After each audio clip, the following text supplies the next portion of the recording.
For many, 1966 signalled a new era in Australia, with the beginning to the end of the White Australia policy.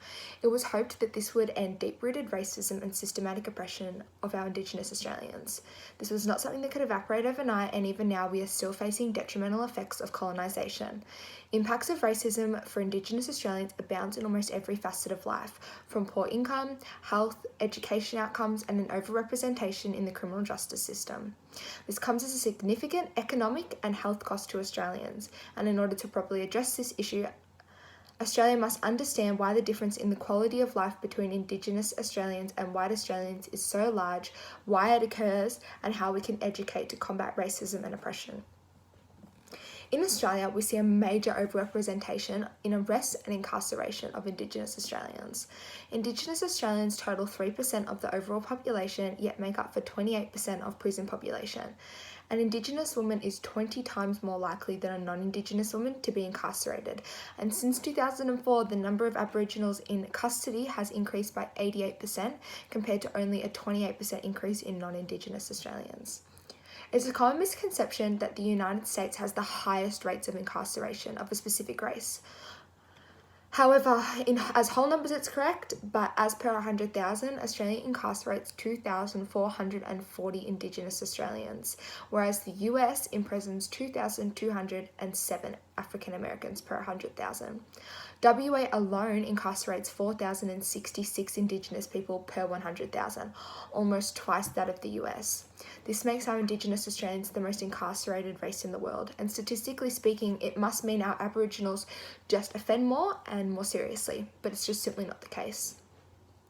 Aboriginal people are 15 times more likely to be charged for swearing or offensive behaviour than the rest of the community, and the Australian Law Reform Commission of 2010 states that an Aboriginal defendant charged with offensive behaviour before the country courts is 5 times more likely to receive a prison sentence and 6 times more likely to be refused bail than non-Aboriginals.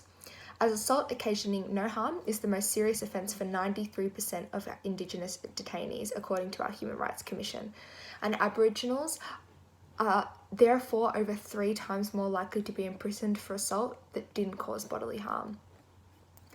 Life expectancy is 10.6 years lower for males and 9.5 years lower for females than non-Indigenous Australians, and 65% of all deaths in Aboriginals occur before they turn 65, compared to only 19% in non-Indigenous.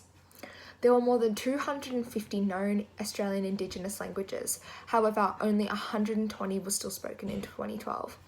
And in 2012 to 13, 48% of Indigenous adults reported that either they or a family member had been removed from their natural family. And as a result, Aboriginals taken away from their family as a child are twice as likely to be arrested as their peers. Children who experience racism are shown to experience high levels of anxiety, depression, aggression, low self-esteem, and overall a poor quality of life. Children who have low ethnic or racial identity show an increased risk of 43% for emotional difficulties within children who experience racism. Those with low ethnic or racial identity have twice the risks of hyperactivity and are 94% more at risk of overall behavioural difficulties than those who haven't ever experienced racism. And as they grow, these effects will follow them into an adult life. 30% of Australians in 2012 were assessed as having high or very high psychological distress, 2.7 times as likely than non-Aboriginal Australians. From 2008 to 12, suicide rates were twice that for Indigenous compared to non-Indigenous, and for 15 to 19-year-olds, the rate was 5 times higher than non-Indigenous. People aren't born racist, they learn it. And we need to educate people on our true history, the genocide of Native Australians and how it impacts their lives socially and economically today. In order to grow wealth, you need to have wealth to start with, and therefore we see such a large gap between Australians. Since colonisation, Indigenous Australians have been at an economic disadvantage, and colonists owned businesses, livestock, natural resources, and the government, and Indigenous people were unable to participate and were always at the bottom of the ladder. As a nation, we refuse to change the date of Australia Day, which signifies when Australia was invaded and Aboriginals were virtually slaughtered out of existence and left little hope for those who did survive. It's why Indigenous people are in the lowest socioeconomic demographic of us all, live shorter lives, have high suicide rates and incarceration rates, and it's a part of our history we should be ashamed of. We have to do better, and we can. We need to keep our reputation of being a forward-thinking country to help combat these issues. Thank you.